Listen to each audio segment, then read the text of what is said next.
Imagine a world where one's words can have a catastrophic impact on their reputation, career, and livelihood. A world where one wrong move can lead to the swift and merciless judgment of the internet masses. This is the world that Just Pearly Things found herself in, as her ill-conceived interview with a well-known racist and sexist led to a wave of outrage and criticism. It's a world where a simple slip of the tongue can cause irreplaceable damage, and where the consequences of one's actions can be felt for years to come. Is this the end of her online career? Watch till the end to find out. To understand the magnitude of the drama surrounding Just Pearly Things, let's first take a trip down memory lane and explore her beginning. Born Hannah Pearl Davis on November 29, 1996, in the United States, Pearl grew up in the suburbs of Chicago, where she spent her childhood surrounded by a large and loving family. With 9 siblings and an extended family that often lived under the same roof, Pearl's upbringing was anything but ordinary. Her parents, deeply dedicated to their family, owned a successful software company that employed over 300 people. Pearl's father, in particular, was a huge inspiration to her. Despite his demanding career, which often took him to India, he always made sure to be there for his children, instilling in them the importance of hard work and following one's passion. His drive to provide for his family and pay for their college education left a lasting impression on Pearl. Pearl's mother, on the other hand, played a nurturing and supportive role, allowing the children to explore their interests and talents. She was a rock, holding the family together and ensuring that every child felt loved and cared for, despite the chaos of such a big family. Growing up, Pearl was a devoted athlete, playing volleyball, basketball, and running track. Her passion for sports combined with her father's influence fueled her ambition and determination to succeed. As the oldest girl among 6 siblings, she also took on a leadership role in her family, setting an example for her younger brothers and sisters. Pearl's parents believed in the importance of helping others and welcomed many people into their home throughout the years. This compassionate approach to life would later shape Pearl's worldview and the type of content she created. Now, the women in the comments will always say, well, but there's issues, da-da-da-da-da, what about me being happy? We just didn't get along anymore. I'm sorry, good wives believe that the family should come before their personal happiness, not themselves before the family. A lot of y'all are shitty wives, and you can pretend you're not, but if you're not loyal, you don't submit, and you don't sleep with your goddamn husband, then what do you have to offer? What are you bringing him? Her educational journey took her from studying economics and business administration to earning a master's degree in psychology. With a strong foundation in both academics and sports, Pearl was a force to be reckoned with, even before she began her YouTube career. So how did this girl next door with a love for sports and an impressive academic background become the Just Pearly Things we know today? It all began with her entry into the world of social media. Initially starting on TikTok about 2 years ago, Pearl quickly gained popularity with her relatable and entertaining content. After a year, she decided to make the leap to YouTube, where her unique blend of humor, life experiences, and authenticity attracted a large following. Her channel, Just Pearly Things, now boasts nearly 1.4 million subscribers. Pearl's secret to success on YouTube? Her dedication to her craft, coupled with an uncanny ability to outwork her competition. With over 6,000 videos on her channel, she built her audience by consistently creating content that resonated with her viewers. From reaction videos to discussions on relationships, Pearl explored a variety of topics, always staying true to her authentic self. Along the way, she became particularly intrigued by the red pill community, diving into discussions about men's perspectives on dating and relationships. Drawing from her own experiences and observations, she offered insights and commentary that struck a chord with many viewers, further cementing her status as a YouTube powerhouse. But just as it seemed Pearl's career was on a steady rise, a storm was brewing on the horizon. The storm of controversy surrounding Just Pearly Things took the internet by storm. But what exactly led to this massive backlash? The crux of the issue lies in a recent interview she conducted with a well-known sexist and racist, Nick Fuentes. In the interview, Pearl made several thoughtless and insensitive comments about race and slavery that left people outraged and appalled. Why do you think black people sold black people into the slave trade? They weren't thinking, oh, they're black, I shouldn't. They were thinking, let me get this bag. Yeah. Like, I'm sorry.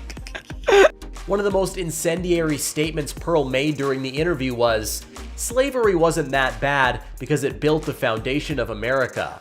This comment sent shockwaves through the online community, with many finding it not only historically inaccurate, but also extremely offensive. Then you called me racist and sexist on another podcast. No, I said your followers.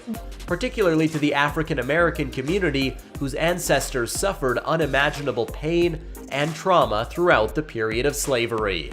The fallout from this interview was intensified when it was discovered that Pearl had laughingly referred to her African employees as "my Africans," a comment that many perceived as dehumanizing and racially insensitive. This only served to fuel the fire of outrage and further damage her reputation. As the drama unfolded, the public's reaction was swift and merciless. Social media platforms were flooded with comments expressing shock, disappointment, and anger towards Just Pearly Things, with many questioning her understanding of the historical context and the gravity of the subjects she so carelessly discussed. The interview quickly became a lightning rod for criticism, casting a dark shadow over Pearl's once illustrious career as a popular YouTuber. The controversy didn't stop there. In the midst of the uproar, people began to dig deeper into her past, unearthing other instances of potentially problematic behavior. This included her use of racial slurs and other questionable content, which only served to intensify the backlash and place her career in even greater jeopardy. In a desperate attempt to salvage her reputation and address the concerns of her fans and critics, that has happened is my fault. And my fault. And I will do better in the future. Pearl released an apology video on her YouTube channel. She began by acknowledging her mistakes and expressing her remorse for the insensitive comments she made during the controversial interview. In her apology, Pearl touches on several key points, admitting that she knew about Nick Fuentes' reputation as a racist and sexist individual, but chose to interview him out of curiosity. She explains that she wanted to give him the benefit of the doubt, something that she feels she hasn't been afforded in the past. Pearl then goes on to address the cringeworthy comment she made about getting her Africans to America. In the video, she says that she regrets the choice of words and acknowledges that it sounded awful when she watched it back. She clarifies that she meant to refer to her African employees and their struggles with the immigration process, but admits that her phrasing was insensitive and inappropriate. Pearl also takes the time to apologize for her ill-timed joke about her producer, Blessing, being late due to African time. She explains that it's an inside joke in their workplace, but she recognizes that making such a joke in the presence of someone with Nick Fuentes' reputation was in poor taste. Pearl assures her audience that she apologized to Blessing personally and had no ill will or malice in her comment. Throughout her apology video, Pearl seemed remorseful and admits that she should have handled the situation differently. She accepts full responsibility for her actions and the controversy that ensued, acknowledging that she has learned from her mistakes and will be more mindful in the future. Her apology was met with mixed reactions. While some of her loyal fans were willing to forgive her and move on, others were not as easily swayed. Many felt that her apology was insincere and simply an attempt to salvage her crumbling reputation. However, the question remains, will this apology be enough to save Just Pearly Things? Or has her reputation been damaged beyond repair? As human beings, we're bound to make mistakes, and it is how we learn from them that sets us apart. Just Pearly Things' recent controversy has undoubtedly left a stain on her reputation. And while some may argue that forgiveness and redemption are possible, it is equally important to take responsibility for one's actions. As someone with a sizable platform and significant influence, Pearl must acknowledge the gravity of her words and actions, and make a concerted effort to better educate herself on the issues of race and history. It is easy to become complacent in one's beliefs and opinions, but as a society we must continuously strive to learn and grow. Pearl has the potential to be a force for good in the world, but this can only happen if she actively seeks to make amends and promote positive change. I urge her to use this experience as a learning opportunity and to be more thoughtful and intentional with the individuals she chooses to interview in the future.